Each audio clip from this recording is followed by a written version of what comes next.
కార్తీక పురాణము 4వ అధ్యాయము. దీపారాధన మహిమ.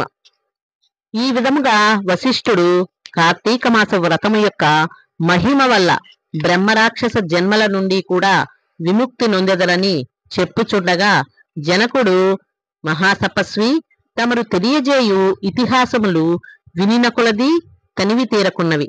కార్తీక మాసములో ముఖ్యముగా ఏమేమి చేయవలెనో, ఎవరిని ఉద్దేశించి పూజ చేయవలెనో వివరింపుము అని కోరగా, వశిష్ఠుల వారు ఇట్లు చెప్పదొడంగిరి.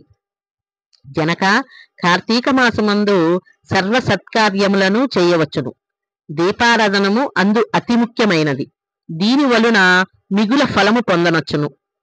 శివకేశవులు ప్రీత్యర్థము శివాలయమున గాని విష్ణాలయమునందు గాని దీపారాధన చేయవచ్చును. సూర్యాస్తమయమందు అనగా సంధ్య చీకటి పడు సమయమున శివకేశవుల సన్నిధిని గాని ప్రాకారమందును గాని దీపముంచిన వారు సర్వపాపములు పోగొట్టుకుని వైకుంఠ ప్రాప్తి నొందుదురు.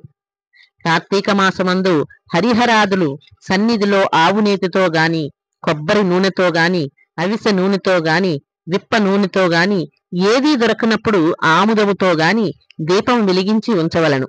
దీపారాధన ఏ నూనెతో చేసినను మిగుల పుణ్యాత్ములగుదురు గాని భక్తిపరులు గాను ఎగుటయేగాక అష్టైశ్వర్యములు కలిగి శివసన్నిధికి ఏగుదురు. ఇందుకొక కథ గలదు, వినుము. శత్రుజిత్ కథ. పూర్వము పాంచాల దేశమును పాలించుచున్న రాజుకు సంతతి లేక అనేక యజ్ఞాగాదులు చేసెను. తుదకు విసుగు చెంది గోదావరి తీరమున నిష్ఠతో తపరమాచరించుచుండగా అచ్చటకు పిప్పలాయుండ్రను మునిపుంగవుడు వచ్చి, పాంచాల రాజా, నీవెందులకింత తపమాచరించుచున్నావు? నీ కోరిక ఏమి అని ప్రశ్నించగా, ఋషిపుంగవ, నాకు అష్టైశ్వర్యములు రాజ్యము సంపదలను ఉన్నను నా వంశము నిలుపుటకు పుత్ర సంతానము లేక కృంగి కృషించి ఈ తీర్థస్నానమున తపరమాచరించుచూ ఉన్నాను అని చెప్పెను.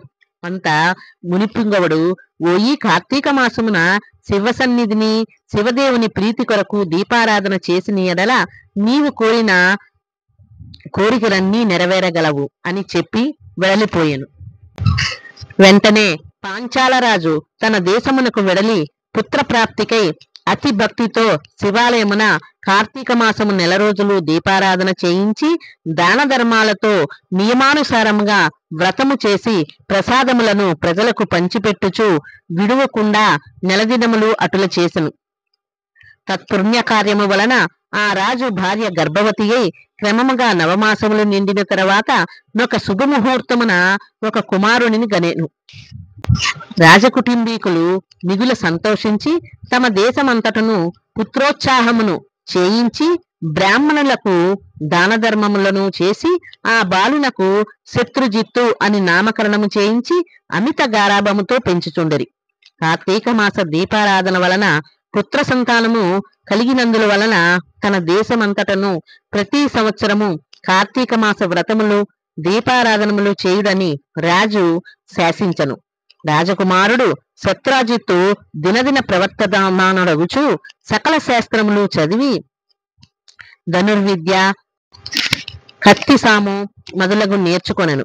కాని యవ్వనము రాగానే దుష్టుల సహవాసము చేతను తల్లిదండ్రుల గారాభము చేతను కంటికి ఇంపగు స్త్రీలను బలాత్కరించుచు ఎదిరించిన వారిని దండించుచు తన కామవాంఛ తీర్చుకొనుచుండెను. తల్లిదండ్రులు కూడా తనకు లేకలేక కలిగిన కుమారుడని తలచి చూచి చూడనట్లు విని విననట్లు ఉండిరి.